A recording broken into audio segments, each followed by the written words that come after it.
Hello everyone, welcome back to the channel. आज की video में हम लोग रिवाइज रिटर्न के बारे में बहुत सारी बातें यहाँ पे डिस्कस करने वाले हैं। साथ ही हम ये भी देखेंगे कि रिवाइज रिटर्न को आईटी पोर्टल पर किस तरह से फाइल किया जाता है। रिवाइज रिटर्न फाइल होती है सेक्शन 139 सबसेक्शन 5 के अंदर, और ये आप तब फाइल करते हैं जब आप ओरिजिनल आईटीआर को फाइल कर चुके हैं। अगर आपने अपनी ओरिजिनल आईटीआर अभी तक फाइल नहीं की है, 31 जुलाई क्रॉस हो चुकी है, तो उसके बाद आप जो आईटीआर फाइल करते हैं वो आपकी बिलेटेड रिटर्न कहलाती है, जिसका सेक्शन होता है सेक्शन 139(4). लेकिन रिवाइज रिटर्न फाइल होती है सेक्शन 139 सबसेक्शन 5 के अंदर। चलिए स्टार्ट करते हैं वीडियो, जानते हैं कुछ खास बातें रिवाइज रिटर्न के बारे में। उसके बाद इनकम टैक्स पोर्टल पर चलेंगे, जहाँ पर देखेंगे कि किस तरह से रिवाइज रिटर्न को फाइल किया जाता है। सबसे पहले बात करते हैं करेक्शंस और डिडक्शंस की। अगर आपकी ओरिजिनल आईटीआर में आपसे कुछ भी मिस्टेक हो गई है, आपने कोई डिडक्शंस कम दिखा दिए या आपने कोई डिडक्शंस ज़्यादा दिखा दिए, आप उसको रेक्टिफाई करना चाहते हैं। मान लेते हैं कि आपने डिडक्शंस ज़्यादा दिखा दिए, अब आपको लगा कि नहीं मैंने ज़्यादा दिखा दिए हैं, मुझे थोड़ा कम करना चाहिए, रिफ़ंड का अमाउंट मुझे थोड़ा कम करना चाहिए या मुझे टैक्स ज़्यादा पे कर देना चाहिए, तो वो सब कुछ आप रिवाइज रिटर्न में कर सकते हैं। आप अपने डिडक्शंस को घटा भी सकते हैं और डिडक्शंस को बढ़ा भी सकते हैं। इसके अलावा अगर आपसे प्रोफाइल में कोई मिस्टेक हो गई है, आप एड्रेस चेंज करना चाहते हैं या कोई और इन्फॉर्मेशन प्रोफाइल के अंदर चेंज करना चाहते हैं, तो वो भी आप रिवाइज रिटर्न में कर सकते हैं। ओवरऑल हम कहें तो यहाँ पर आप कोई भी चीज़ यहाँ पे चेंज कर सकते हैं। जिस तरह से आप ओरिजिनल रिटर्न फाइल करते हैं उसी तरह से ये रिवाइज रिटर्न भी है।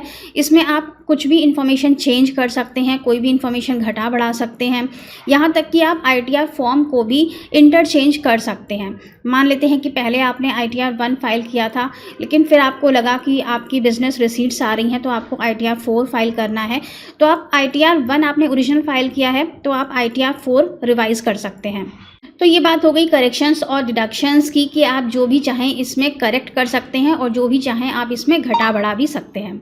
अगर हम बैंक अकाउंट की बात करें, अगर आपसे बैंक अकाउंट डालने में कोई भी मिस्टेक हो गई है, तो उसके लिए तो इनकम टैक्स पोर्टल बोलता है कि आप रिवाइज रिटर्न फाइल मत करिए। जब रिफ़ंड फेलियर हो जाएगा तब आप रिफ़ंड री इशू की रिक्वेस्ट डाल दीजिएगा और वहाँ से आपके बैंक अकाउंट का करेक्शन हो जाएगा।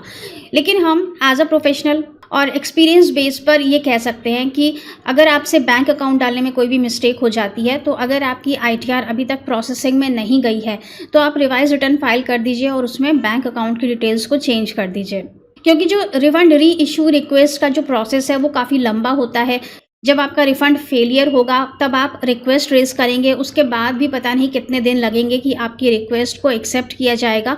तो ये प्रोसेस काफ़ी लंबा होता है। अगर आपकी रिटर्न अभी तक प्रोसेसिंग में नहीं गई है या चली भी गई है, तो आप एक बार यहाँ पे करेक्शन करके देख सकते हैं। रिवाइज रिटर्न को फाइल कर दीजिए, 10 मिनट लगते हैं आईटीआर को रिवाइज करने में। अपने बैंक अकाउंट की डिटेल्स को चेंज कर दीजिए। इसके बाद दूसरे पॉइंट की बात करते हैं, time limit to file. Assessment year 23-24 की आईटीआर को अगर आप रिवाइज़ करना चाहते हैं तो आप 31 दिसंबर 2023 तक रिवाइज़ कर सकते हैं। प्रोसेसिंग टाइम कितना लगता है? प्रोसेसिंग टाइम इसमें उतना ही लगता है जितना कि आपकी ओरिजिनल आईटीआर को प्रोसेस होने में लगता है। इस बार तो आईटीआर्स काफ़ी देर से प्रोसेस हो रही हैं। लास्ट ईयर काफ़ी जल्दी प्रोसेस हो गई थी। जैसे ही आईटीआर को अपलोड किया जाता था, अगर कोई रिफ़ंड का केस नहीं है तो तुरंत आईटीआर प्रोसेस हो जाती थी। लेकिन इस बार रिफ़ंड वाली आईटीआर्स थोड़ा टाइम ले रही हैं, जिनमें नो रिफ़ंड या नो टैक्स का केस है वो आपकी तुरंत प्रोसेस हो जाती हैं। तो यहाँ पर प्रोसेसिंग टाइम बिल्कुल सेम है, जितना ओरिजिनल आईटीआर के लिए लगता है उतना ही रिवाइज रिटर्न में भी प्रोसेसिंग टाइम लगता है। इसके बाद है कि कितनी बार आप आईटीआर को रिवाइज कर सकते हैं। तो यहाँ पे ऐसा कोई भी लिमिटेशन नहीं है, कोई भी यहाँ पे लिमिट नहीं बताई गई है। जितनी बार भी आपको लगता है कि आपकी रिटर्न में कोई डिफेक्ट हो गया या आप कुछ इसमें घटाना बढ़ाना चाहते हैं, उतनी बार आप अपनी आईटीआर को रिवाइज कर सकते हैं। लेकिन आईटीआर को बहुत सोच समझकर फाइल करना चाहिए। ऐसी नौबत ना आए कि आप उसे रिवाइज करें कई बार। 1-2 बार चलता है, आपसे कोई मिस्टेक हो गई तो आपने रिवाइज कर दी, लेकिन कोशिश करिएगा कि आप 3 या 4 या 5 बार अपनी आईटीआर को रिवाइज़ ना करें। बहुत से लोग क्या करते हैं कि रिफ़ंड नहीं आ रहा है तो जल्दी से उन्होंने फिर से रिवाइज़ कर दी। तो इस तरह से बार बार रिवाइज़ करने से आपकी आईटीआर स्टक हो जाती है और फिर आपको रिफ़ंड आने में बहुत टाइम लग जाता है। आपकी आईटीआर प्रोसेस होने में भी बहुत टाइम लग जाता है। एक बार आपने आईटीआर को रिवाइज़ कर दिया है, थोड़ा वेट करिए क्योंकि प्रोसेसिंग टाइम ज़्यादा है। थोड़ा वेट करिए, हो सकता है कि आपकी आईटीआर प्रोसेस हो जाए और आपका रिफ़ंड आ जाए। इसके बाद है कि क्या ओरिजिनल आईटीआर प्रोसेस हो जाने के बाद भी हम आईटीआर को रिवाइज़ कर सकते हैं? तो जी हाँ, बिल्कुल कर सकते हैं। अगर आपकी ओरिजिनल आईटीआर प्रोसेस हो चुकी है, आपका रिफ़ंड भी आ चुका है, लेकिन फिर आपको लगता है कि आपने आईटीआर में कुछ मिस्टेक कर दी, कुछ दिखाना रह गया या फिर आपने डिडक्शंस ज़्यादा दिखा दिए हैं और आप उसे कम करना चाहते हैं, तो आईटीआर प्रोसेस होने के बाद भी आप अपनी आईटीआर को रिवाइज़ कर सकते हैं। अगर आपने एक्सेस रिफ़ंड क्लेम कर लिया है और वो आपके बैंक अकाउंट में क्रेडिट भी हो गया है, तो भी कोई प्रॉब्लम की बात नहीं है। आप अपने आईटीआर को रिवाइज़ कर दीजिए, रिफ़ंड को कम कर दीजिए और जितना भी एक्सेस अमाउंट आपने ले लिया है, आपके बैंक अकाउंट में आ चुका है, उसके लिए आपको टेंशन लेने की ज़रूरत नहीं है। डिपार्टमेंट सब कुछ अपने आप करता है। या तो डिपार्टमेंट आपको डिमांड रेज़ कर देगा, आप एडिशनल रिफ़ंड को वापस कर दें, या फिर जो भी एडिशनल रिफ़ंड का अमाउंट है, वो नेक्स्ट ईयर आपके आईटीआर के साथ एडजस्ट कर लिया जाएगा। तो आपका काम यहाँ पर सिर्फ आईटीआर फाइल करने का है, उसकी प्रोसेसिंग कैसे होगी, रिफंड ज़्यादा आ गया है तो उसका एडजस्टमेंट कैसे होगा, वो सब डिपार्टमेंट अपने आप कर लेता है। इसके बाद हम अपने मेन पॉइंट पर आ जाते हैं, how to file the revised income tax return. चलिए चलते हैं इनकम टैक्स पोर्टल और देखते हैं कि किस तरह से इसे फाइल किया जाता है। तो यहाँ हम इनकम टैक्स पोर्टल पर आ गए हैं। यहाँ पर हमने अपने अकाउंट में लॉगिन कर लिया है। यहाँ पर हम असेसमेंट ईयर को सेलेक्ट करेंगे। असेसमेंट ईयर 23-24 के लिए हम रिवाइज आईटीआर को फाइल कर रहे हैं। असेसमेंट ईयर 23-24 सेलेक्ट किया, online mode, continue, start new filing, individual continue, ITR form. अगर आप इस बार आईटीआर 2 या आईटीआर 4 को फाइल करना चाहते हैं, आपने गलती से आईटीआर 1 फाइल कर दी थी, तो वो सिलेक्शन भी आप यहाँ से कर सकते हैं। आईटीआर का फॉर्म भी यहाँ पे इंटरचेंज किया जा सकता है। आईटीआर 1 को ही हम ले लेते हैं। आईटीआर 1 फाइल करेंगे, हमसे मिस्टेक हो गई थी तो हम आईटीआर 1 को रिवाइज कर रहे हैं। Proceed, started, taxable income more than the basic exemption limit. सबसे पहले पर्सनल इन्फॉर्मेशन हैं, जहाँ पर कि मेन पॉइंट आता है आईटीआर को रिवाइज करने का। क्या करना है, इसे ओपन करेंगे। यहाँ पर हमें नेचर ऑफ एम्प्लॉयमेंट को पहले सेलेक्ट करना है। इसके बाद सबसे ज़रूरी काम जो है वो है फाइलिंग सेक्शन का। अगर ये हमारी रिवाइज आईटीआर है तो हमें सेक्शन 139 सबसेक्शन 5 को सिलेक्ट करना है और ये यहाँ पर बाय डिफ़ॉल्ट सेलेक्टेड आता है। इस साल से ये बाय डिफ़ॉल्ट यहाँ पर सेलेक्टेड है। लास्ट ईयर तक हमें इसे सेलेक्ट करना पड़ता था, लेकिन फिर भी हो सकता है कि कुछ केसेस में ये सिलेक्टेड ना आ रहा हो, तो यहाँ पे ध्यान रखिएगा 139 सबसेक्शन 5 को ही सिलेक्ट करना है। इसके बाद है रिसीट नंबर और date of filing of original return. ये भी यहाँ पे ऑटो पॉपुलेट हो रहा है। लास्ट ईयर तक ये ऑटो पॉपुलेट नहीं होता था।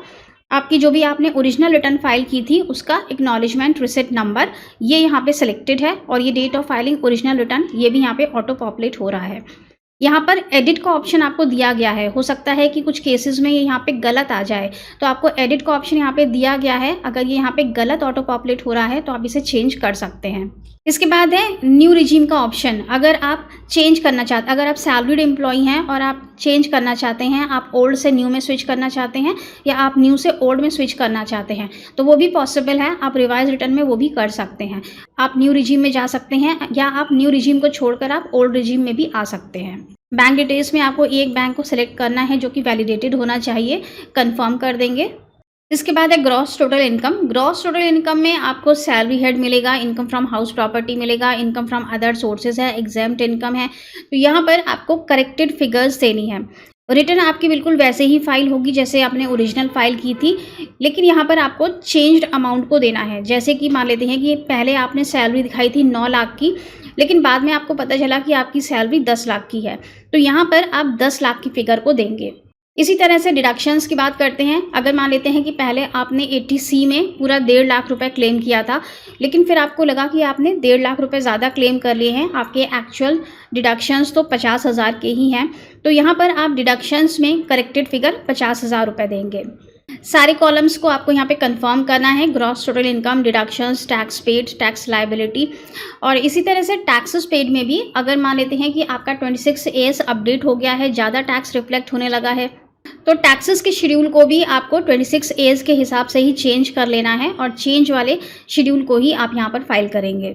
इनकम फ्रॉम हाउस प्रॉपर्टी में अगर आपसे इनकम दिखानी रह गई थी, आपकी रेंटल वैल्यू आ रही है, मान लेते हैं कि 50,000 आपको रेंट आ रहा है और वो आपने अपने ओरिजिनल आईटीआर में नहीं दिखाया था, तो यहाँ पर आप इनकम फ्रॉम हाउस प्रॉपर्टी के हेड में जाकर अपनी रेंटल इनकम को दिखा सकते हैं कि 50,000 रुपये मुझे रेंट आ रहा है, और उस पर जो एडिशनल टैक्स बनेगा वो टैक्स आप चालान के थ्रू पे कर सकते हैं।